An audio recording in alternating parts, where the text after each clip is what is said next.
السلام علیکم ورحمۃ اللہ وبرکاتہ۔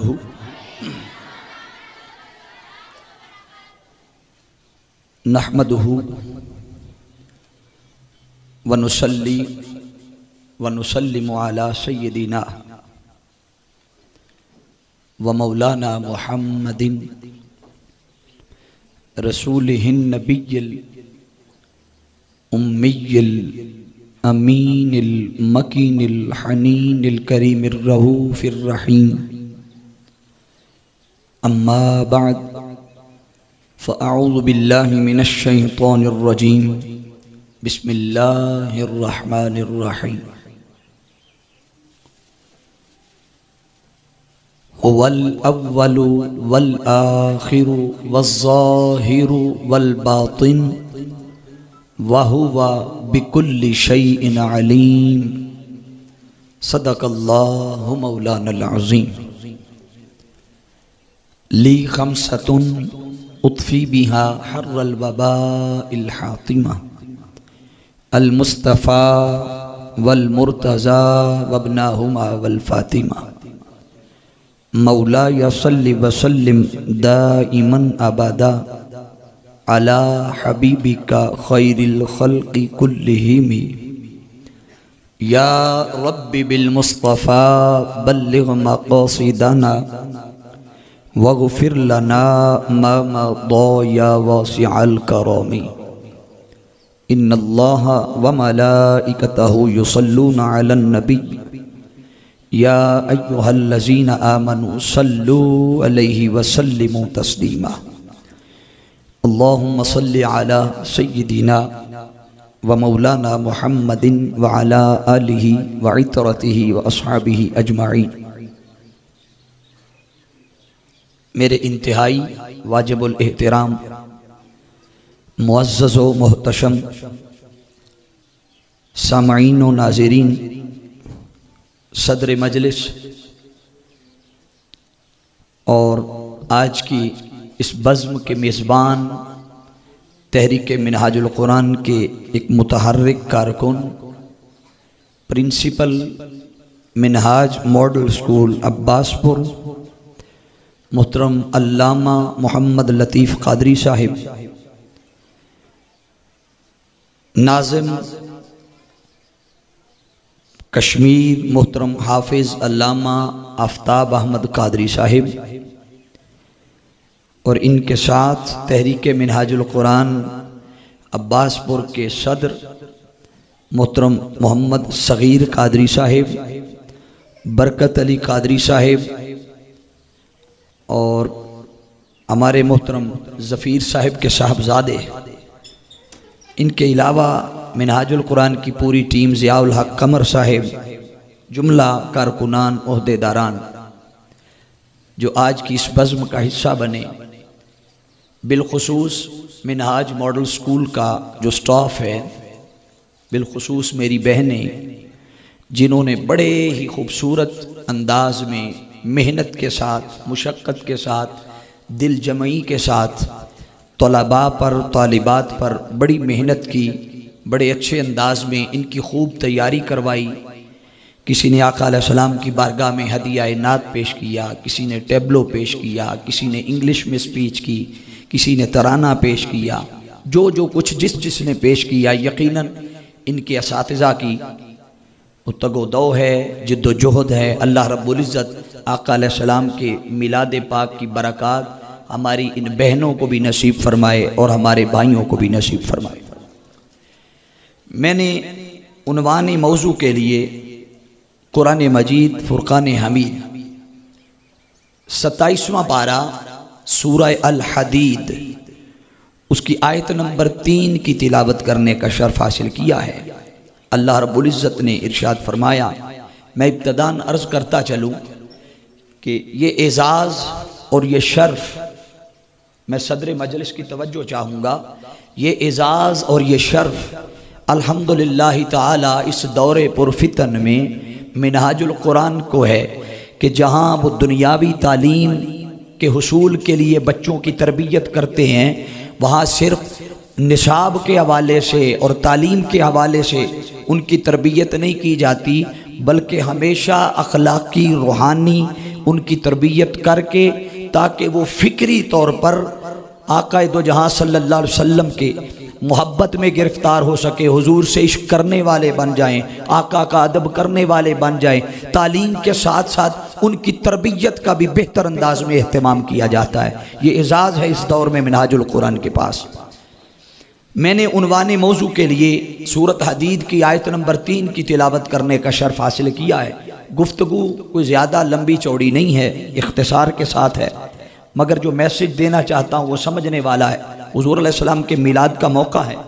اللہ نے ارشاد فرمایا هو الاول، وہ اول ہے۔ کیا ہے بولیے؟ وہ سارے بولیے، وہ اول ہے۔ والآخر، وہ آخر بھی ہے۔ والظاہر، وہ ظاہر بھی ہے۔ والباطن، وہ باطن بھی ہے۔ وَهُوَ بِكُلِّ شَيْءٍ عَلِيمٌ، اور کائنات کے تمام علوم کا جاننے والا ہے، اور کائنات کے سارے علم اسی کے احاطہ قدرت میں۔ اب اس میں رب کائنات نے اپنی چند صفات کا ذکر کیا ہے اس آیت مقدسہ میں، جس میں رب کائنات نے اپنی صفت اولیت کا ذکر کیا، صفت آخریت کا، صفت ظاہریت کا، باطنیت کا، اور صفت علم کا ذکر کیا۔ 5 صفات کا رب کائنات نے اس آیت مقدسہ میں ذکر کیا۔ اس سے پہلی جو 2 آیات مقدسہ ہیں ان میں کم و بیش 10 سے 12 صفات کا اللہ نے ذکر کیا، پھر اپنی صفات کا یہاں بھی ذکر کیا، اور یہاں اللہ نے فرمایا وہ اول ہے۔ یاد رکھ لیں، رب کائنات کی ذات مخلوق میں سے بھی چند صفات ایسی ہیں جن کا فیض اللہ عام مخلوق کو بھی دیتا ہے۔ اپنی صفات کا فیض مخلوق میں سے بھی، بولیے لوگوں کو، بولیے ذرا، لوگوں کو عطا کرتا ہے۔ مثال کے طور پر اللہ رب العزت کی ذات سمیع ہے۔ وہ کیا ہے؟ سارے بولیے کیا ہے؟ سمیع۔ پہلے جب بچے پرفارم کر رہے تھے، آپ کی نعرے بھی تھے، تالیاں بھی تھیں، سبحان اللہ بھی تھی، تو جب میں آیا ہوں تو میری دفعہ آپ سو گئے ہیں، جاگ رہے ہیں نا سارے۔ اب توجہ رکھنی ہے کہ اللہ اپنی صفات کا، چند صفات کا فیض ہر کسی کو دیتا ہے مخلوق میں۔ مثال کے طور پہ اللہ سمیع ہے۔ کیا ہے؟ سمیع ہے۔ وہ بصیر ہے۔ سمیع کا معنی ہے سننے والا، بصیر کا معنی ہے دیکھنے والا۔ تو اللہ سمیع ہے، آپ بھی سمیع ہیں، آپ بھی سن رہے ہیں۔ آپ اپنے والدین کی بات سنتے ہیں، اساتذہ کی بات سنتے ہیں، ادارے کی بات سنتے ہیں، یہاں نعت سنتے ہیں، خطاب سنتے ہیں، تو آپ بھی کیا ہوئے؟ سمیع۔ کیا ہوئے؟ سمیع۔ اللہ بصیر ہے، وہ دیکھنے والا ہے، آپ بھی دیکھتے ہیں، مگر دونوں کی سماعت میں، دونوں کی بصارت میں ایک فرق ہے۔ وہ کیا ہے؟ کہ اللہ اپنی طاقت، اپنی ذات، اپنے کمالات اور اپنی شان کے لائق جہاں تک اس کی نظر پڑتی ہے، اس کے دیکھنے کی، اس کے سننے کی کوئی حد نہیں ہے۔ مگر مخلوق کو جو اللہ نے سماعت کا، بصارت کا، علم کا فیض دیا، تو انسان جب اس فیض کو لیتا ہے تو وہ اپنی ذات اور اپنے مقام اور اپنی شان کے مطابق محدود دیکھتا بھی ہے، جانتا بھی ہے، سنتا بھی۔ انسان اپنی حیثیت کے مطابق دیکھتا ہے۔ اب کائنات کی جو کل تخلیق ہے، اس ساری کائنات میں رب کائنات نے اپنی ان صفات کا فیض جو سب سے زیادہ جس ہستی کو دیا، اس ہستی کو محمد مصطفیٰ کہتے ہیں۔ کائنات میں یہ فیض اللہ نے سب سے زیادہ اپنے محبوب کو عطا کیا۔ اب اول کا معنی سمجھ لیجئے، اول کا معنی ہے پہل۔ کیا ہے؟ پہل۔ یہ ایک معنی ہے۔ ایک معنی اول کا ہوتا ہے اعلیٰ۔ کیا ہوتا ہے؟ اعلیٰ۔ 2 معنی ہیں اول کے، انہی 2 پر گفتگو کروں گا۔ ایک اول کا معنی ہے پہل، پہلے۔ کیا ہے؟ پہلے۔ یاد رکھ لیں، ایک شخص اگر کسی مجلس میں اول ہے تو وہ آخر نہیں ہو سکتا، وہ آخر نہیں ہو سکتا. کوئی آخر ہے تو وہ اول نہیں ہو سکتا. مگر رب کائنات نے فرمایا والاول والآخر، وہ اول بھی ہے وہ آخر بھی ہے. تو باری تعالیٰ ضابطہ اور اصول اور قاعدہ تو یہ تھا کہ اگر کوئی اول ہے تو وہ آخر نہیں ہے، کوئی آخر ہے تو وہ اول نہیں. تو اول کیسے ہوا، تو آخر کیسے ہوا؟ وہ فرماتا ہے ہاں اول اس لحاظ سے ہوا کہ جب کچھ بھی نہ تھا، نہ زمین تھی، نہ زمان تھے، نہ مکی تھے، نہ مکان تھے، نہ پہاڑ تھے، نہ دریا تھے، نہ سمندر تھے، نہ روانی تھی، نہ شرق تھے، نہ غرب تھے، نہ چاند، نہ سورج، نہ زمین، نہ بہاریں، نہ فضائیں، نہ روشنی، نہ ادھارا، نہ جیلا. رب کائنات فرماتا ہے اس وقت میں تھا، اور آخر پہ جب کچھ نہیں ہوگا میں تب بھی ہوگا. جب کچھ نہ تھا میں اول ہوا، جب کچھ نہیں بچے گا میں آخر ہوا. جب کچھ نہیں ہوگا تو میں بولیے آخر بھی ہوں گا. یہ تو ہے اول اور آخر کا معنی اگر نسبت اللہ کی طرف کی جائے.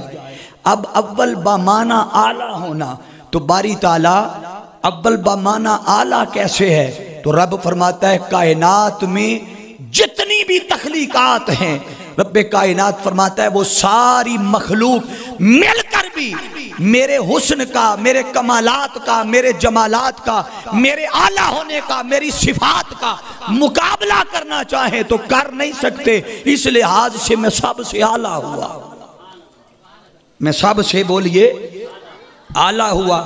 تو باری تعالیٰ تو اعلیٰ ہوا، تو اول بھی ہوا، تو آخر بھی ہوا. اب بتا تو صحیح تیرا محبوب کیسے اعلیٰ ہوا، تیرا محبوب اول کیسے ہوا، تیرا محبوب آخر کیسے ہوا؟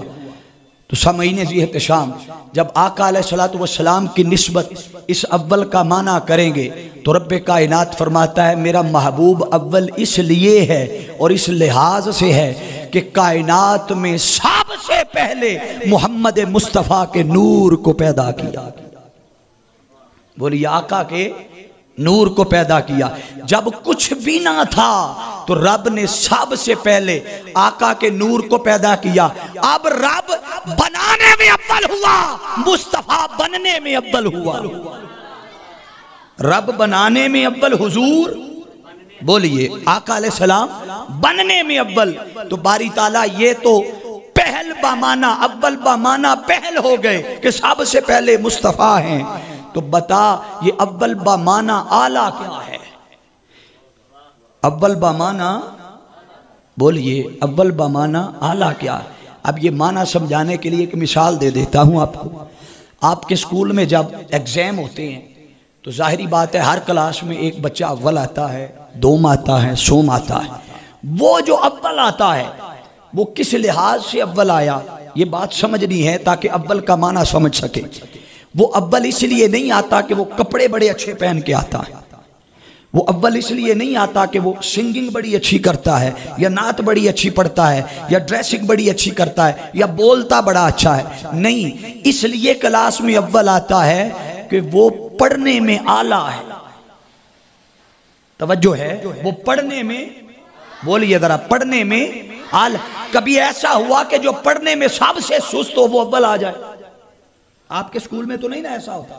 نہیں ہوتا. تو بتائیے پھر کہ اعلیٰ کون ہوتا ہے؟ جو سب سے، بولیے اعلیٰ وہی ہوتا ہے جو سب سے اچھا پڑھتا ہے. اول وہی ہوتا ہے جو سب سے اعلیٰ پڑھتا ہے.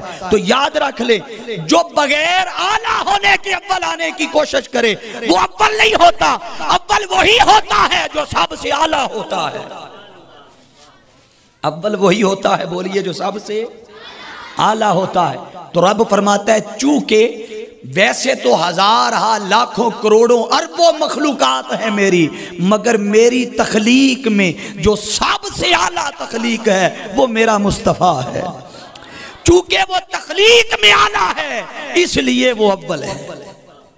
وہ چونکہ تخلیق میں اعلیٰ ہے اس لیے، بولیے، اس لیے وہ اول ہے. اب اگر اس کو دیکھا جائے تو آقا علیہ السلام کسی ایک نہج سے یا کسی ایک اینگل سے ہی اعلیٰ نہیں ہیں. آقا دو جہاں کی ہستی ہر اینگل سے اعلیٰ ہے. تخلیق میں اعلیٰ، ذات میں اعلیٰ، صفات میں اعلیٰ، کمالات میں اعلیٰ، حسن میں اعلیٰ، اخلاق میں اعلیٰ، ولادت میں اعلیٰ، بعثت میں اعلیٰ، نور میں اعلیٰ. مصطفیٰ کو ذات و صفات و کمالات، حسن، اخلاق، جس اینگل سے بھی مصطفیٰ کو دیکھو گے حضور اعلیٰ نظر آئیں گے.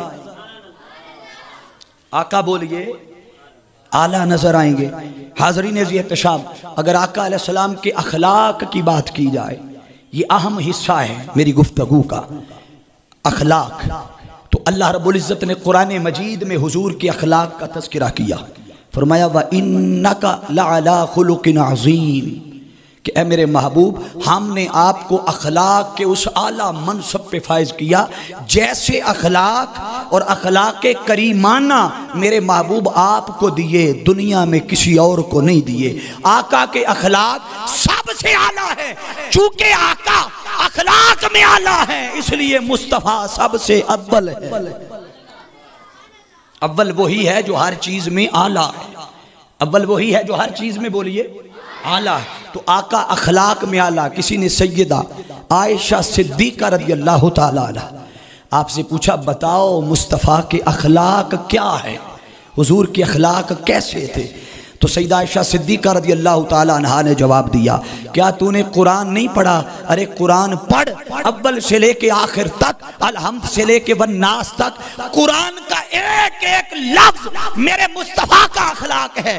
کہنے یوں دیجئے کہ رب نے مصطفیٰ کو بنایا، آقا کو تخلیق کیا، پھر مصطفیٰ کو دیکھتا گیا، کہیں آقا کا چلنا دیکھا تو رب نے قرآن بنا دیا، کہیں حضور کی نماز کو دیکھا، حضور کے سجدوں کو دیکھا، قیام کو دیکھا، رکوع کو دیکھا، سجود کو دیکھا، اخلاق کو دیکھا، کھانے کو دیکھا، پینے کو دیکھا، آپ کی نماز، روزہ، حج، زکات کو دیکھا.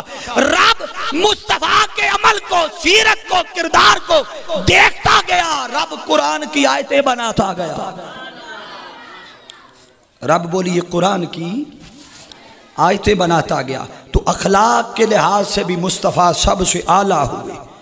پھر حاضرین ذی احتشام، آقا دو جہاں صلی اللہ علیہ وسلم آپ ذات میں بھی اعلیٰ. کیا؟ ذات میں بھی.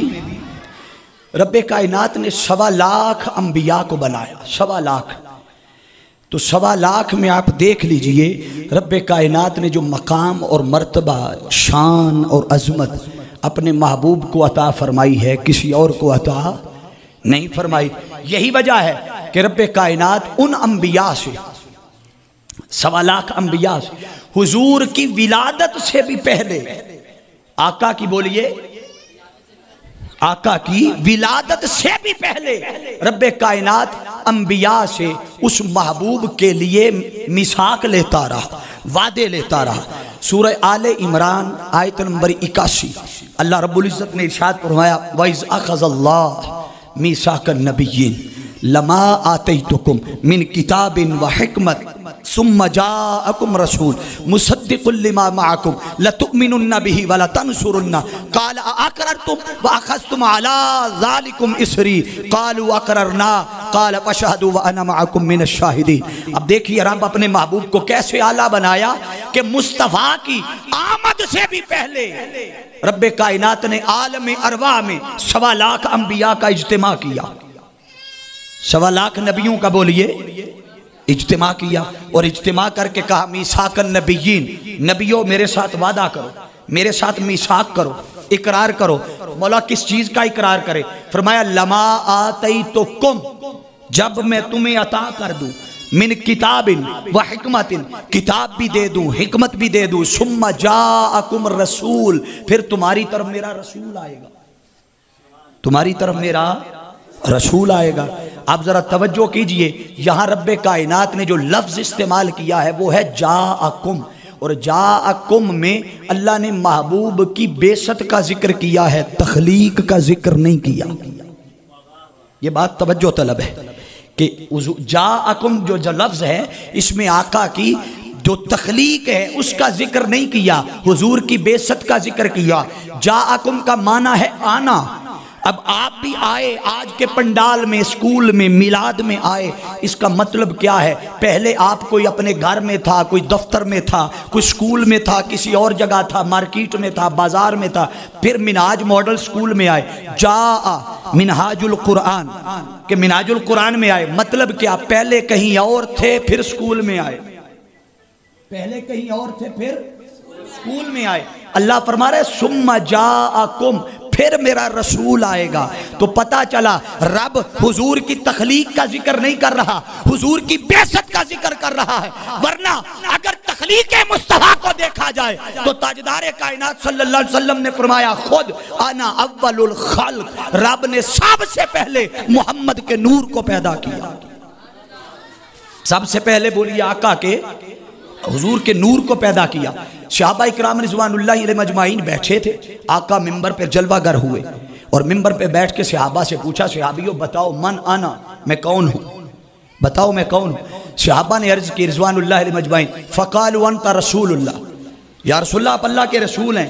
تو تاجدار کائنات صلی اللہ تعالیٰ علیہ وسلم نے فرمایا ہاں میں اللہ کا رسول ہوں، مگر سنو جب رب نے کائنات کو بنانا چاہا، جب تخلیق کرنا چاہا، سب سے پہلے محمد کے نور کو پیدا کیا، پھر اس نور سے اور نور کے فیض سے اس ساری کائنات کو تخلیق کیا۔ رب نے جب فرقے بنائے، جو سب سے اعلیٰ فرقہ تھا محمد کو اس فرقے میں پیدا کیا، جو سب سے اعلیٰ خاندان تھا خاندان بناتے ہوئے محمد کو اس خاندان میں پیدا کیا۔ جب رب نے نسب بنائے، جو سب سے اعلیٰ نسب تھا محمد کو اس نسب میں پیدا کیا، محمد کو بولیے اس نسب میں پیدا کیا۔ اسی نسب کا تذکرہ کرتے ہوئے قرآن مجید میں اللہ رب العزت نے ارشاد فرمایا، حضرت سیدنا ابراہیم علیہ السلام آپ نے دعا مانگی اور دعا مانگتے ہوئے عرض کی ربنا وجعلنا مسلمین لک ومن ذریتنا امتا مسلمتا لک، باری تعالیٰ وہ جو تیرا محبوب آ رہا ہے اسے میری ذریت اور میری نسل سے اور نسل اسماعیل سے پیدا فرما۔ تو آقا دو جہاں صلی اللہ تعالیٰ علیہ وسلم کے نسب کے اعلیٰ ہونے کی اس سے بڑی دلیل کیا ہے کہ مانگنے والا بھی نبی ہے، دعا کرنے والا، ہاتھ اٹھا کر آمین کہنے والا بھی نبی ہے، اور جسے مانگا جا رہا ہے وہ کل نبیوں کا نبی ہے، وہ بولیے کل نبیوں کا نبی ہے۔ تو سامعین زی احتشام پتا چلا کہ آقا دو جہاں تخلیق میں بھی سب سے اعلیٰ، کیا بولیے تخلیق میں حضور سب سے اعلیٰ، نسب میں بھی حضور سب سے اعلیٰ۔ پھر اسی طرح آقا دو جہاں صلی اللہ تعالیٰ علیہ وسلم کی حدیث پاک ہے حضور کا نسب کیسے اعلیٰ ہوا۔ راوی ہے مولا کائنات، یہ حدیث پاک بڑی قابل توجہ ہے، کیوں کہ اس سے آقا دو جہاں صلی اللہ علیہ وسلم کے جو والدین ہیں، آقا علیہ السلام کے جو والدین ہیں ان کا ایمان ثابت ہو رہا ہے اس حدیث پاک سے۔ آقا علیہ السلام نے فرمایا، راوی ہیں مولا علی المرتضیٰ شیر خدا کرم اللہ وجہ القریب، آپ فرماتے ہیں کہ حضور علیہ السلام نے فرمایا میرا تولد حضرت آدم سے لے کر میرے والدین کریمین تک سلسلہ میری ولادت کا تولد رہا، نکاح سے رہا، میری پیدائش اور میرا تولد بولیے جہاں جہاں سے نور منتقل ہوتا آیا، یہی تو رب نے کل انبیاء میں مصطفیٰ کو فردیت عطا کی، انفرادیت عطا کی۔ کیوں کہ آقا علیہ السلام آدم علیہ السلام سے لے کر حضور علیہ السلام کے والد حضرت عبداللہ تک حضور کا جتنا سلسلہ نسب ہے اس میں جہاں جہاں حضور کے جو آباء و اجداد آتے ہیں ان میں خواہ کوئی مرد ہو یا کوئی مرد ہو یا عورت، وہ سارے ان میں کوئی شخص بھی نہ بت پرست رہا نہ شرک پر قائم رہا، بلکہ وہ سارے ہمیشہ ان کا ایمان اور عقیدہ اللہ کی توحید پر قائم رہا، اللہ کی توحید پر قائم رہا، وہ ہر قسم کے شرک اور بت پرستی سے محفوظ رہے۔ اور ایمان کی دلیل اس سے بڑی کیا ہے کہ انسان کا عقیدہ توحید پہ قائم رہے، انسان کا ایمان بولی توحید پہ قائم رہے۔ پھر اسی طرح آقا دو جہاں صلی اللہ علیہ وسلم کی حدیث پاک عبداللہ ابن عباس رضی اللہ تعالیٰ عنہ روایت فرماتے ہیں، آپ فرماتے ہیں کہ آقا علیہ السلام نے فرمایا پورے نسب میں کسی ایک جگہ بھی شرک کی غلاظت، ناپاکی اور پلیدگی میرے پورے نسب میں کسی ایک جگہ بھی نہیں پائی جاتی۔ اس کا پتہ چلا کہ آقا دو جہاں صلی اللہ علیہ وسلم کا جو نسب ہے وہ سب سے، سارے بولیے، سب سے اعلیٰ۔ حضور نسب میں بھی اعلیٰ، حضور اخلاق میں بھی اعلیٰ، حضور تخلیق میں بھی اعلیٰ، حضور کی بصیرت بھی سب سے اعلیٰ۔ آقا کی بصیرت بھی بولیے سب سے اعلیٰ۔ اس پہ میں حدیث پاک پیش کر رہا ہوں۔ آقا علیہ السلام نے فرمایا اتقوا فراست المؤمن، کہ مومن کی فراست سے بچو، فإنہ ینظر بنور اللہ، وہ اللہ کے نور سے دیکھتا ہے۔ وہ کس سے دیکھتا ہے؟ اللہ کے نور سے۔ یہ بصیرت کی بات کر رہا ہوں۔ آپ کی بصیرت بھی ہے نا، آپ یہ دیوار کے پیچھے نہیں دیکھ سکتی، آپ یہاں دیوار تک دیکھ سکتے ہیں یا دیکھ سکتی ہیں، دائیں بائیں کہیں نہیں دیکھ سکتی، مگر آقا کی بصیرت کیسے اعلیٰ ہوئی؟ آؤ میں بتاتا ہوں۔ حضرت عبداللہ ابن عباس رضی اللہ تعالیٰ عنہ آپ فرماتے ہیں کہ آقا علیہ السلام نے فرمایا کانا رسول اللہ صلی اللہ علیہ وسلم یرا باللیل فی الظلمات کما یرا بالنہار من الدو۔ یہ صحیح بخاری کی حدیث پیش کر رہا ہوں۔ آقا علیہ السلام نے فرمایا کہ میں جیسے دن کے اجالے میں دیکھتا ہوں اسی طرح رات کی تاریکی میں دیکھتا ہوں۔ جیسے دن کے اجالے میں دیکھتا ہوں اسی طرح رات کی تاریکی میں۔ یہ رات کی تاریکی میں کوئی ہے جو شخص دیکھ سکتا ہو؟ اندھیرے میں دیکھ سکتا ہو۔ بعد ازاں کو یہ نہ کہے آقا علیہ السلام کے چہرے کی چمک تھی، روشنی تھی، وہ اس نور کے اجالے سے دیکھتے تھے، وہ اس نور کے اجالے سے۔ تو بھائی اگر وہ نور کے اجالے سے دیکھتے تھے تو بتاؤ تو صحیح وہ نور تھا کس کا؟ وہ نور بھی تو مصطفیٰ کا ہی نور تھا نا، جس نور کی چمک سے وہ رات کے اندھیرے میں دیکھتے۔ پھر اسی طرح آقا دو جہاں صلی اللہ علیہ وسلم نے فرمایا، حضرت ابو ذر غفاری رضی اللہ تعالیٰ عنہ راوی ہے، آپ فرماتے ہیں انی ارا ما لا ترون۔ آقا علیہ السلام نے فرمایا لوگوں سنو، جو کچھ تم نہیں دیکھتے، فرمایا میں وہ سب کچھ دیکھتا ہوں۔ یہ حضور کی بصیرت کا عالم ہے کہ جو کچھ ہمیں نظر نہیں آتا، حتیٰ کہ آقا دو جہاں صلی اللہ علیہ وسلم نے صحابہ سے فرمایا، صحابیوں جب میں نماز پڑھا رہا ہوتا ہوں نا، جماعت کروا رہا ہوتا ہوں، تو آپ پیچھے صفیں باندھ کر کھڑے ہوتے ہو اور میری پشت کے پیچھے کھڑے ہوتے ہو۔ ذہن میں رکھو کہ میں جب سامنے دیکھ رہا ہوں یہ مت سمجھو کہ مصطفیٰ فقط سامنے دیکھ رہے ہیں۔ آقا نے فرمایا خشوعکم ولا خضوعکم، میں بے شک چہرہ میرا قبلہ رخ ہوتا ہے، میں سامنے دیکھتا ہوں، مگر یاد رکھو تم میری پشت کے پیچھے بھی کھڑے ہو، میں تمہارے رکوع بھی دیکھتا ہوں، تمہارے خشوع بھی دیکھتا ہوں، تمہارے خضوع بھی دیکھتا ہوں۔ آقا نے فرمایا میں جیسے سامنے دیکھتا ہوں اسی طرح اپنی پشت کے پیچھے دیکھتا ہوں۔ جیسے سامنے دیکھتا ہوں اسی طرح بولیے پشت کے پیچھے دیکھتا ہوں۔ حاضرین عزیز احتشام، اب یہاں ایک نکتہ آپ کی سماعتوں کی نظر کرتا ہوں، وہ کیا؟ چلیں کسی کا رکوع تو بندہ کہہ سکتا ہے کہ ہلکی سی آنکھ پھیر کے دیکھ لیتے ہوں گے، یوں مڑ کے دیکھ لیتے ہوں گے۔ یہ جو دو لفظ آقا نے استعمال کیے خشوعکم ولا خضوعکم، یہ کسی ظاہری عمل کا نام نہیں ہے۔ خشوعکم ولا بولیے سارے خضوعکم، یہ کسی ظاہری عمل کا نام بولیے نہیں ہے، یہ اندر کی دل کی حالت اور کیفیت کا نام ہے۔ دل کی حالت اور بولیے کیفیت ہے۔ آقا نے فرمایا میں تمہارے دل کی اس حالت کو اور دل کی اس کیفیت کو بھی جانتا ہوں۔ پتہ چلا کہ خواہ کہ شے ظاہری طور پہ نظر آ رہی ہو تب بھی مصطفیٰ دیکھتے ہیں، اندر کی کیفیت اور حالت ہو، حیت ہو، آقا دو جہاں صلی اللہ علیہ وسلم اس حالت کو بھی دیکھتے ہیں۔ پھر اسی طرح راوی ہیں حضرت عمر فاروق رضی اللہ تعالیٰ عنہ، آپ فرماتے ہیں آقا علیہ السلام نے فرمایا ان اللہ قادرت علی الدنیا فإنا انظر الیہا وإلی ما ہوا کائن فیہا الی یوم القیامہ کانما انظر انی کفی ہازی۔ آقا علیہ السلام نے فرمایا صحابیو مجھے رب ساری کائنات اس طرح دکھاتا ہے جیسے انسان اپنی ہاتھ کی ہتھیلی کو دیکھتا ہے۔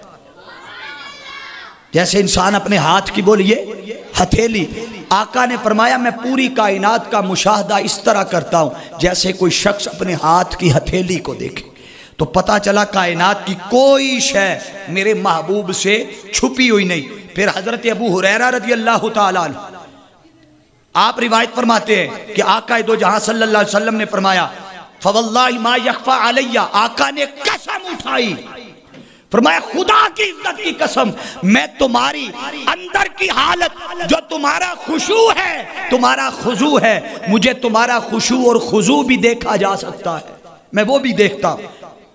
جیسے مثال کے طور پر آپ سب کے علم میں آقا علیہ السلام معراج کی رات اللہ کے حضور گئے، پتہ ہے نا سب کو۔ آقا علیہ السلام نے فرمایا جب میں معراج کی رات جا رہا تھا میرا گزر ہوا موسیٰ علیہ السلام کی قبر کے پاس سے۔ کہاں سے؟ موسیٰ علیہ السلام کی۔ مجھے لگتا ہے اسکول کے بچے تھک گئے، اب تھکے ہوئے ہیں نا سارے، یقیناً دھوپ ہے، گرمی ہے، اب جتنا مرضی تھکے میں گھنٹہ خطاب پورا کروں گا۔ اچھا ہے نیت سے سن لیں تو ثواب زیادہ ملے گا۔ خطاب میں نے اپنا آج پورا کرنا ہے۔ اب یہ بات بڑی سمجھنے والی ہے۔ آقا علیہ السلام جب معراج کی رات گئے تو موسیٰ علیہ السلام کی قبر کے پاس سے گزرے، موسیٰ علیہ السلام کی قبر کے پاس سے۔ حضور فرماتے ہیں جب میں موسیٰ علیہ السلام کی قبر کے پاس سے گزرا تو موسیٰ علیہ السلام اپنی قبر میں کھڑے ہو کر وَهُوَ قَائِمٌ يُصَلِّي فِي قَبْرِهِ، وہ اپنی قبر میں کھڑے ہو کر نماز پڑھ رہے تھے، قبر میں کھڑے ہو کر نماز پڑھ رہے تھے۔ اب آپ مجھے بتائیے آپ کے علاقے میں جب کسی کو دفنا دیا جائے تو اس کے اوپر کیا ڈالتے ہیں؟ بولیے ذرا سارے، مٹی۔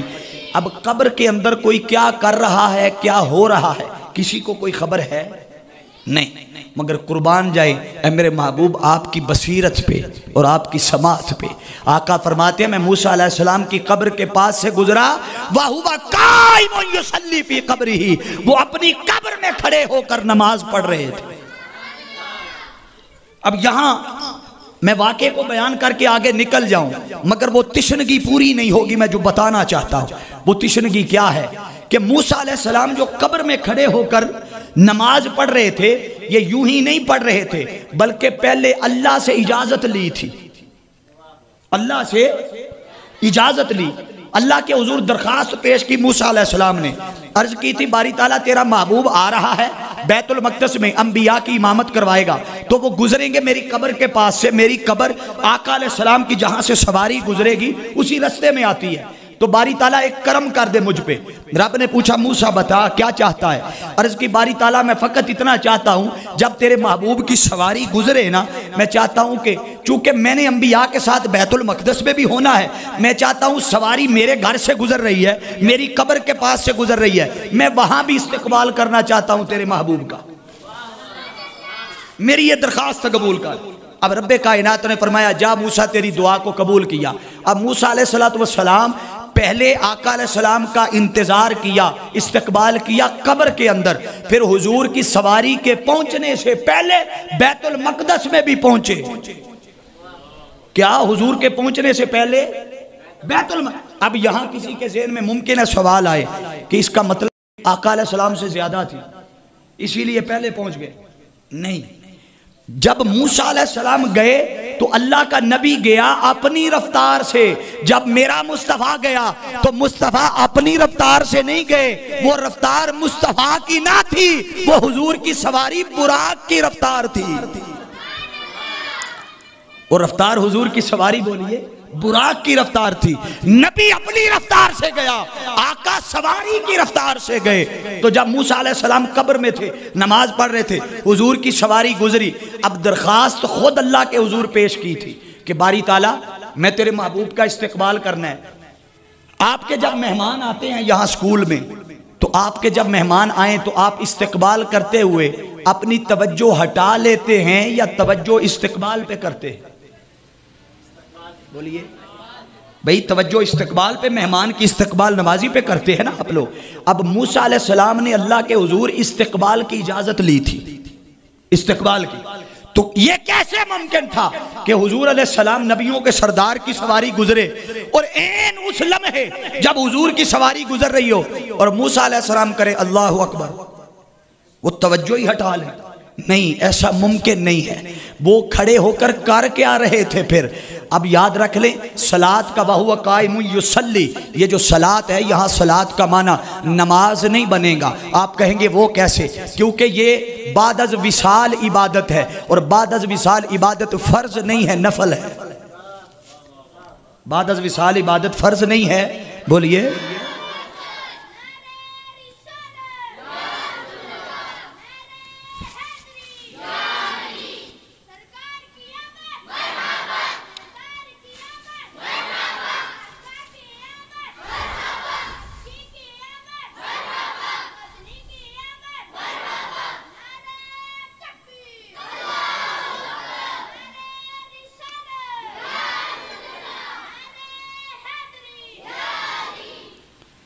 ماشاءاللہ۔ تو حاضرین ذی احتشام، صلاۃ کا معنی صرف نماز نہیں ہے، صلاۃ کے 56 معنی ہیں۔ کتنے؟ سارے بولیے، صلاۃ کے کتنے معنی ہیں؟ 56۔ اور جب کوئی مفسر تفسیر کرتا ہے تو وہ جو بالکل عین قرینے کے مطابق اور عین واقع کے مطابق جو معنی جڑتا ہو وہ اس لفظ کا وہاں وہ معنی لاتا ہے۔ اب یہاں معنی نماز نہیں بنے گا، کیوں کہ خود اللہ کے حضور موسیٰ علیہ السلام نے درخواست کی تھی استقبال کرنا ہے، تو درخواست استقبال کی تھی، نماز کی نہیں کی تھی۔ توجہ ہے؟ نماز کی درخواست نہیں کی، استقبال کی تھی، اور استقبال نماز پڑھ کے نہیں کیا جاتا، محمد پہ درود پڑھ کے کیا جاتا ہے۔ پتا چلا کہ موسیٰ علیہ السلام کھڑے ہو کر مصطفیٰ پہ درود و سلام پڑھ رہے تھے۔ آقا علیہ السلام نے فرمایا کہ قبر کے اندر کھڑے ہوئے موسیٰ کا میں نے درود و سلام اسے پڑھتے ہوئے دیکھا بھی اور موسیٰ کو پڑھتے ہوئے سنا بھی۔ پتا چلا آقا کی یہ سماعت بھی اعلیٰ ہے اور مصطفیٰ کی بصارت بھی اعلیٰ ہے۔ حضور کی سماعت بھی اعلیٰ ہے اور حضور کی بولیے بصارت بھی اعلیٰ ہے۔ اسی طرح یہاں ایک اور بڑی اہم چیز آپ کے گوش گزار کر دیتا ہوں، کئی احباب کے لیے نئی ہوگی، ممکن ہے کئی احباب نے سنی ہو۔ جب واقعہ بدر ہوا نا، واقعہ بدر، میدان بدر برپا ہوا، آپ نے نام سنا ہے نا بدر کا سب نے، جنگ بدر اسلام کی پہلی جنگ جب ہوئی۔ اب میں تفصیل میں نہیں جاتا، آپ کو خبر ہوگی کہ جبریل امین 1000 کا لشکر لے کر زمین پہ آئے تھے حضور علیہ السلام کی مدد کے لیے۔ آقا نے دعا کی باری تعالیٰ آج آسمان سے مدد بھیج، کیونکہ اگر آج ہم جنگ ہار گئے، اسلام کو شکست ہو گئی تو دنیا میں تیرا دوبارہ نام لینے والا کوئی نہیں اٹھے گا، تو ہماری مدد بھیج۔ اللہ نے جبریل امین کے ساتھ 1000 فرشتہ بھیجا۔ کتنا؟ 1000 فرشتہ بھیجا۔ اب جبریل امین آئے، ادھر سے آباد تلوار اٹھاتے تھے، ان کی تلوار اٹھانے سے پہلے فرشتوں کی تلوار سے دشمنوں کے سر قلم ہو جاتے۔ مسلمان جنگ جیت گئے۔ جب جنگ جیتی، عصر کا وقت تھا، آقا علیہ السلام نماز پڑھانے لگ گئے۔ اب جبریل امین نے دیکھا کہ جس مقصد کے لیے آئے تھے وہ مقصد تو پورا ہو گیا، وہ 1000 فرشتے کی جماعت کو لیا واپس آسمانوں کی طرف چلے گئے۔ جب آسمانوں پہ پہنچے تو رب کائنات نے آسمان کے فرشتوں سے کہا، فرشتوں خبردار، جبریل پہ آسمان کے دروازے بند کر دو۔ جبریل امین علیہ السلام کے لیے آسمان کے دروازے، آپ جب یہاں سے چھٹی کر کے گھر جائیں گے تو آپ کے دروازے آپ کے گھر والے آپ کے لیے بند کریں، کیسا محسوس کریں گے؟ غصہ آئے گا کہ نہیں؟ بھئی ہم تو اپنے گھر میں آ رہے ہیں، ہمارے لیے ہمارے گھر کے دروازے، بلا تشبیہ و بلا مثال جبریل بھی اپنے گھر جا رہا تھا، جبریل بھی اپنے گھر جا رہا، اور اسی کے گھر کے دروازے آسمان کے فرشتوں نے جبریل پہ بند کر دیے۔ باری تعالیٰ آسمان کے فرشتوں نے تو میرے لیے دروازے بند کر دیے، کیوں بند کیے ہیں؟ رب کائنات نے فرمایا جبریل جنگ جتوانا مقصد ہوتا تو وہ میں یہاں سے امر کن نازل کرتا، میرا محمد جنگ جیت جاتا۔ تجھے بھیجا تھا مصطفیٰ کا ادب سکھانے، تو میرے محبوب سے اجازت لیے بغیر آ رہا ہے، جا پہلے زمین پہ اتر جا، محمد سے اجازت لے، اگر وہ آنے کی اجازت دے تو آنا، اجازت نہ ملے تو زمین پہ رہ جانا۔ پہل واپس جا، اجازت لے کے آ۔ اب جبریل امین واپس آئے، جب واپس آئے تو آقا علیہ السلام نماز پڑھا رہے تھے، نماز پڑھا رہے، جبریل امین حالت نماز میں آقا کے سامنے کھڑے ہو گئے۔ کھڑے ہو کے حضور کے علیہ السلام کی طرف دیکھ کے مسکرائے، جبریل مسکرائے اور آقا علیہ السلام بھی جواباً مسکرائے، حضور علیہ السلام بھی جواباً حالت نماز میں بولیے ذرا مسکرائے۔ کیوں مسکرائے؟ آقا کا مسکرانا مفسرین نے لکھا ہے جبریل سے پوچھ رہا تھا، جبریل بتا اب پتہ چلا نا میری اجازت کے بغیر جا رہا تھا، رب نے تجھے داخل ہی نہیں ہونے دیا۔ جبریل بھی جواباً مسکرائے، ہاں یا رسول اللہ پتہ چل گیا۔ اب واقعہ تو یہ ہے، مگر میں جو یہاں سے سوال اخذ کرنا چاہتا ہوں وہ توجہ طلب ہے۔ اب جبریل امین کب آئے، کب گئے، دروازے بند ہوئے یا نہیں ہوئے، رب نے کیا کہا، یہ تو بات تھی جبریل کی اور خدا کی، یہ بات تو تھی بولیے جبریل اور خدا کی۔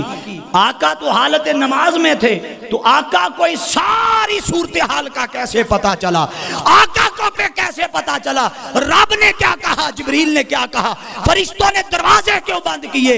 حاضرین یہ احتشام اس سے پتا چلتا ہے آقا بے شک تھے حالت نماز میں، مگر حالت نماز میں بھی کھڑے ہو کر جیسے پشت کے پیچھے کھڑے صحابیوں کے خشوع و خضوع دیکھ رہے تھے، جبریل کی آنیاں جانیاں بھی دیکھ رہے تھے،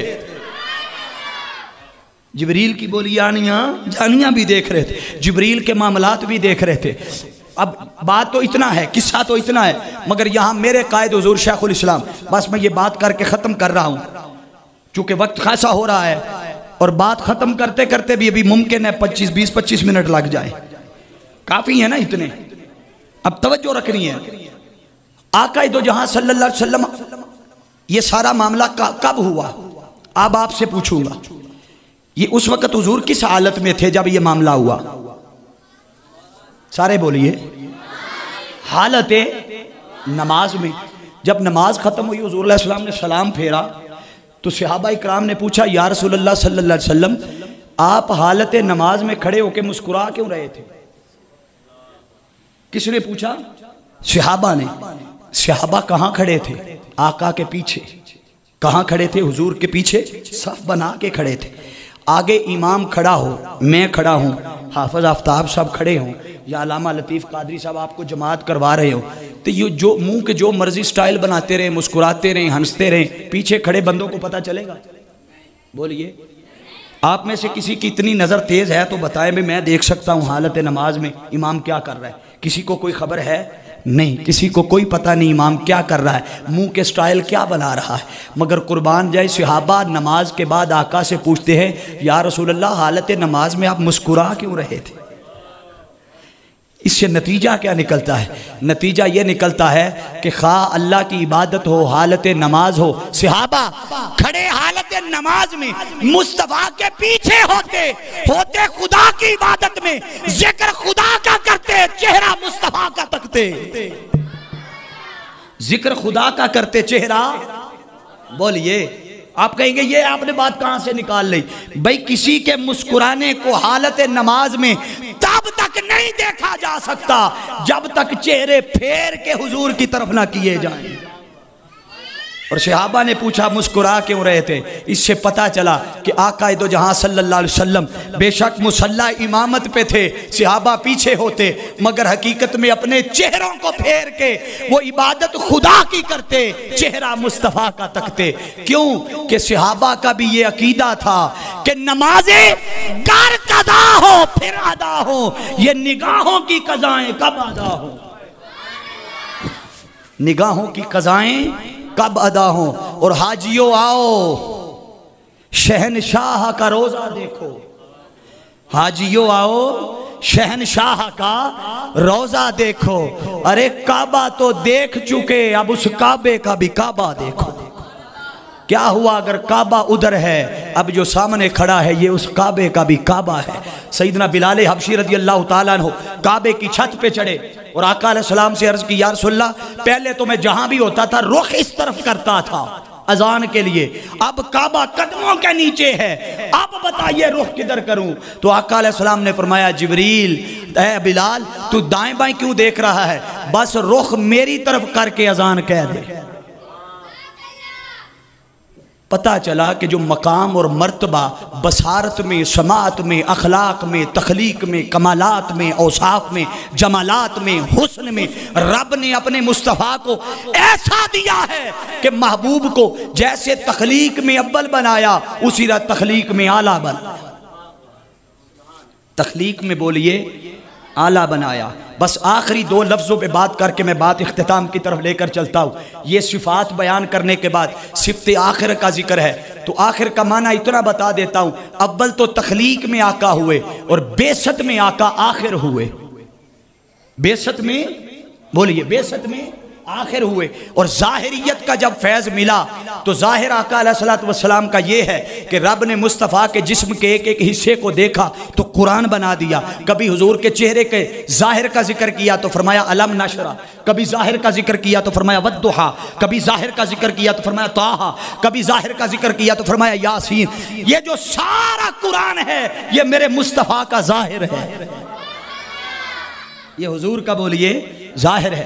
اور اگر باطن کو دیکھا جائے، حضرت عمر فاروق رضی اللہ تعالیٰ عنہ اور مولا علی شیر خدا جب خواجہ ویسے کرنی کی بارگاہ میں گئے تو خواجہ ویسے کرنی نے پوچھا بتاؤ میرے مصطفیٰ کا حسن بتاؤ کیسا تھا، کہا بتاؤ ذرا حضور کا۔ وہ بتاتے رہے تو حضرت خواجہ ویسے کرنی نے فرمایا یہ جو تم حسن بتا رہے ہو یہ تو میرے محبوب کے حسن کا پرتاؤ ہے، جھلک ہے، عکس ہے، اصل حسن تو رب نے ظاہر ہی نہیں کیا۔ اگر خدا مصطفیٰ کا اصل حسن عیاں کر دیتا، ظاہر کر دیتا، خدا کی عزت کی قسم اس حسن مصطفیٰ کو دیکھ کر سارے لوگ بے ہوش ہو جاتے۔ مصطفیٰ کے ظاہری حسن کا یہ عالم تھا۔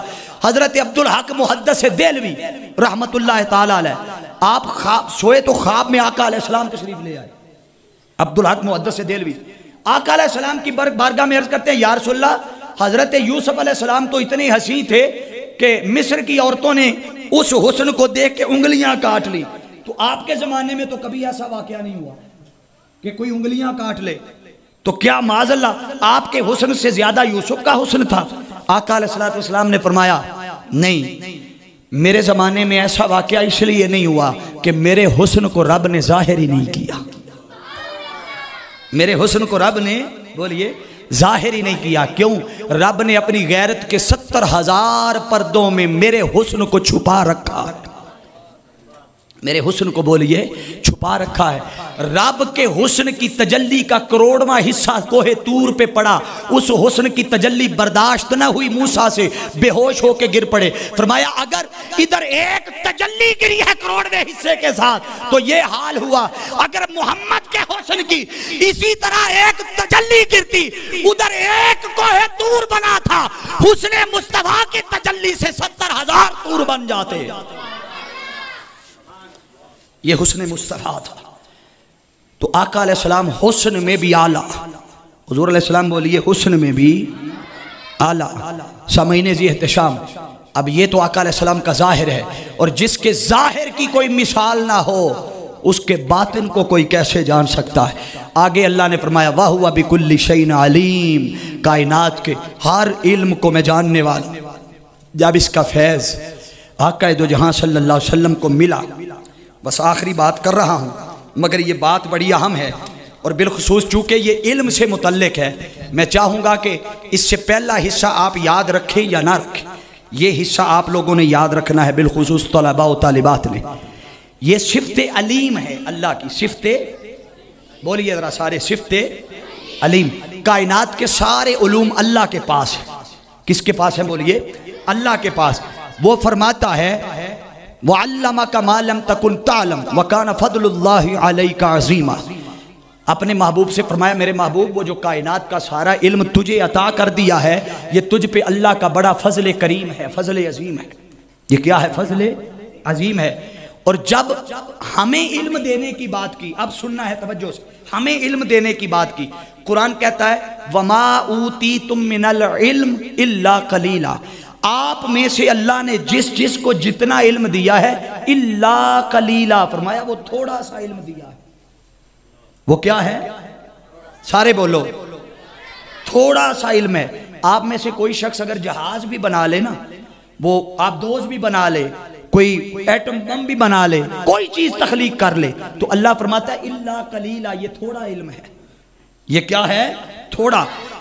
جب انبیاء کی بات آئی، 1.25 لاکھ انبیاء کی، تو آدم علیہ السلام کے علم کی بات کی تو رب نے اس علم کو تھوڑا نہیں کہا۔ کیا؟ جب نبیوں کو علم دینے کی بات آئی تو علم کو تھوڑا، عام انسانوں کے علم دینے کی بات آئی تو کہا تھوڑا علم دیا ہے۔ نبیوں کے علم کی بات آئی تو رب نے کہا اس علم کی خصوصیت کو بیان کیا۔ اس علم کی، بولیے میری باتیں اوکھی ہیں، مشکل ہیں یا آسان ہیں؟ آسان ہے تو پھر آپ مجھے بتایا کریں نا بھی سمجھ آ رہی ہے، پتہ چلے نا کو بندہ ہوں ہاں کرتا ہے بھی سمجھ آ رہی ہے۔ توجہ ہے نا سب کی؟ ایک دفعہ دایاں ہاتھ اٹھا کے آپ سبحان اللہ کہیں، پتہ چلے ذرا۔ ماشاءاللہ۔ چلے بس تھوڑی سی میری گفتگو رہ گئی، یہ اہم حصہ ہے، توجہ سے سننا ہے۔ یہاں علم کی خصوصیت، مطلب سبجیکٹ کہہ لیں آپ، مثال کے طور پہ آپ میں سے کوئی شخص جو ہے وہ اس کی میتھمیٹکس اچھی ہے، اکنامکس اچھی ہے، کوئی اسلامیات میں اچھا ہے، کوئی آپ کسی اور سبجیکٹ میں اس کو اچھا کہہ لیں، یعنی اس کے علم کی خصوصیت ہے کہ وہ کس میں اعلیٰ ہے۔ اس کے علم کی کمی کو بیان، اللہ نے نبی کے علم کی کمی کو بیان نہیں کیا، اس علم کی خصوصیت کو بیان کیا۔ آدم علیہ السلام کا ذکر کیا تو فرمایا وَعَلَّمَ آدَمَ الْأَسْمَاءَ، اللہ نے آدم کو اسماء کے نام سکھائے، اسماء کے نام سکھائے۔ حضرت یوسف علیہ السلام کے علم کی بات کی تو قرآن کہتا ہے وَعَلَّمْتَنِي مِن تَأْوِيلِ الْأَحَادِيثِ، حضرت موسیٰ کو خوابوں کی تعبیر کا علم اللہ نے دیا، علم کی خصوصیت آ گئی۔ حضرت خضر علیہ السلام کے علم کی بات کی تو فرمایا وَعَلَّمْنَاهُ مِن لَدُنَّا عِلْمًا، علم لدنی کا ذکر کیا، یہ بھی خاص علم ہے۔ حضرت سلیمان علیہ السلام کے علم کا تذکرہ کیا، بات کی تو فرمایا عُلِّمْنَا مَنْطِقَ الطَّيْرِ، یہاں بھی پرندوں کی بولیوں کے علم کی خصوصیت کو اللہ نے بیان کیا۔ پھر اسی طرح چلتے چلتے ہر نبی کے علم کی خصوصیت کو بیان کیا۔ اب توجہ، جب مصطفیٰ کے علم کی بات آئی اللہ نے علم کی خصوصیت بیان نہیں کی، فرمایا وَعَلَّمَكَ مَا لَمْ تَكُنْ تَعْلَمْ، آدم کو علم دیا تو خاص علم دیا، سلیمان کو دیا تو خاص علم دیا، حضرت یوسف کو دیا تو خاص علم دیا۔ مصطفیٰ تیرے لیے علم کی حد نہیں، جیسے کائنات کا علم میرے پاس ہے وہ سارے علم کی کنجیاں مصطفیٰ تجھے دیتا ہوں۔ ہر نبی کو خاص علم دیا، مصطفیٰ کو سارا علم دیا، مصطفیٰ کو بولیے سارا علم دیا۔ حاضرین ذی احتشام، یہی وجہ ہے کہ رب کائنات نے فرمایا الم نشرح لک صدرک، تیرا سینہ اس علم کے لیے کھول دیا۔ میرے محبوب اتنا کھولا، اتنا علم دیا کہ مصطفیٰ مجلس میں کھڑے ہیں تو آقا نے پوچھا سلونی اما شئتم، پوچھو میرے کو کہ پوچھ دے ہو، پوچھ لو جو پوچھنا ہے پوچھ لو۔ اب آقا علیہ السلام سے کسی نے پوچھ لیا میرے باپ کا بتاؤ کون ہے، چیک کرنے کے لیے بتاؤ میرا باپ کون ہے، تو آقا دو جہاں صلی اللہ علیہ وسلم نے فرمایا تو فلاں کی اولاد ہے۔ اس کے اصل باپ کا ذکر نہیں کیا آقا علیہ السلام نے، وہ جو برائے نام باپ تھا، برائے نام اس کا ذکر نہیں کیا، فرمایا تو فلاں کی اولاد ہے۔ یہ معاملہ گھر کا تھا، اندر کا تھا، خاموشی کا تھا، چھپانے والا تھا، پتہ چلا خواہ ظاہر کا علم ہو، پنہاں کا علم ہو، عیاں کا علم ہو، اللہ نے مصطفیٰ کو سارے علم کی خزانے کی چابیاں عطا کر دی۔ لوگو آؤ اس دور میں اگر اس علم کا فیض پانا ہے، اس علم کا بولیے فیض لینا ہے، آج کوئی اپنا ہو یا بیگانہ، کوئی دشمن ہو یا کوئی سجن ہو، کوئی ہم مسلک ہو یا غیر مسلک ہو، ہر کوئی یہ جانتا ہے کہ اس وقت روئے زمین پر علم کا سمندر ایک ہی ہستی ہے جسے حضور شیخ الاسلام ڈاکٹر محمد طاہر القادری کہتے ہیں۔ یہ کہاں سے علم ملا اتنا؟ یہ آقا کی غلامی سے ملا، یہ حضور سیدنا غوث العظم رضی اللہ تعالیٰ عنہ کی توجہات سے ملا، مولا علی شیر خدا رضی اللہ تعالیٰ عنہ آپ کی تعظیم ادب اور غلامی کا نتیجہ ہے کہ رب نے اتنا علم دیا ہے، اتنا علم دیا ہے کہ اپنی زندگی میں حیات کے اندر 1000 سے زائد کتابوں کے مصنف ہیں، 1000 سے زائد کتابوں، اور یہ حال ہی میں حضور شیخ الاسلام نے عربی میں 20 جلدوں پر منہاج القرآن کی تفسیر مکمل کی ہے 20 جلدوں پر. آپ جس گوشے پہ حضور شیخ الاسلام کو دیکھیں گے آپ کو ان کا علمی کام نظر آئے گا. یہ کیا ہے؟ یہ سب اولیاء کی بارگاہ کا فیض ہے. یہ سب حضور سیدنا غوث الاعظم رضی اللہ تعالیٰ عنہ کی عطا ہے.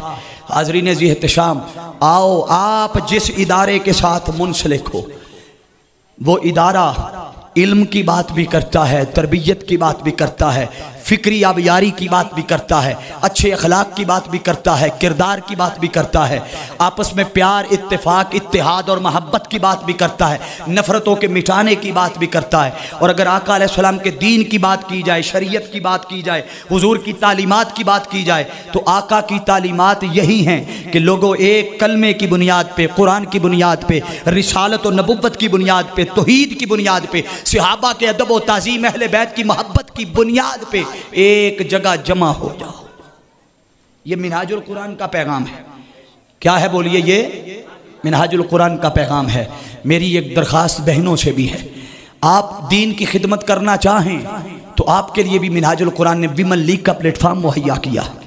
آپ بھی سیدہ کائنات فاطمہ الزہرا سلام اللہ علیہا کی باندیاں بن سکتی ہیں، ان کی خادمائیں اور نکرانیاں بن کے حضور کے دین کی سربلندی کے لیے. وہ بھی تو تھیں جو امام علی مقام کے ساتھ کربلا کے میدان میں سربستہ ہو کر نکل پڑی تھی، وہ دین کی بقا اور سربلندی کے لیے. جب دین پہ کڑا وقت آئے کوئی یہ نہ سمجھے یہ مردوں کا کام ہے، نہ، جتنا کام مردوں کا ہے دین میں خدمت کا اتنا ساتھ عورتوں کا حصہ ہے.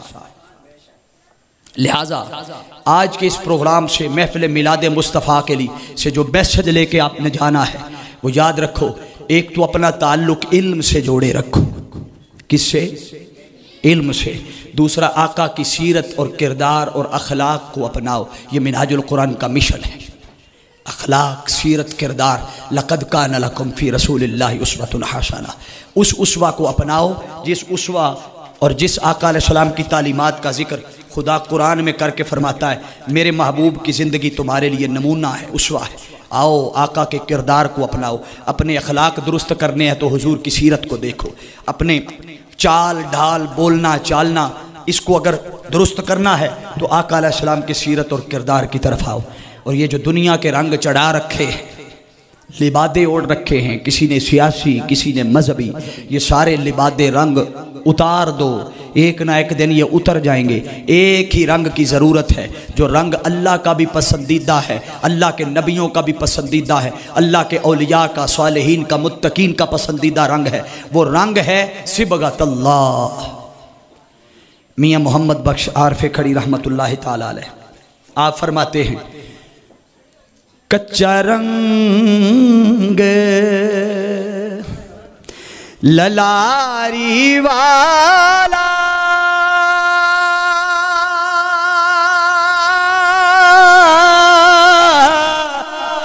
تے چڑھدا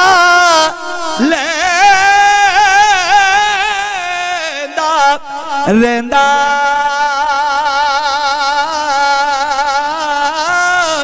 عشق تیرے دا رنگ محمد چڑھے آ کدے نہ لیندا. آؤ اس رنگ کو اپنا لو. میں بارے دیگر اپنی گفتگو کے اختتام پہ تحریک منہاج القرآن کی جملہ قیادت کارکنان، عہدیداران، بالخصوص آج کے میزبان علامہ محمد لطیف قادری صاحب، ان کو مبارکباد پیش کرتا ہوں. انہوں نے بہت ہی خوبصورت انداز میں بچوں کی اخلاقی روحانی تربیت کے ساتھ ساتھ غیر نصابی سرگرمیوں میں بھی بچوں کو ایک اچھی کوشش مہیا کر کے بچوں کے لیے انتظامات مکمل کیے. اللہ رب العزت ان کی اس کاوش کو اپنی بارگاہ میں قبول و منظور فرمائے. ہماری آج کی اس بزم کا حصہ جو ہمارے گورنمنٹ کالج کے پروفیسر حضرت محمد نصیر صاحب، پروفیسر محمد نصیر صاحب آج کی بزم کے ہمارے صدر ہیں، ان کی زیر صدارت یہ پروگرام ہے. اللہ رب العزت آپ کا آنا بھی قبول فرمائے اور آپ سب کا آنا قبول فرمائے. ہمیں آقا دو جہاں صلی اللہ علیہ وسلم کے میلاد کی برکات نصیب ہوں، حضور کی توجہات نصیب ہوں. وما علیہ الا البلاغ.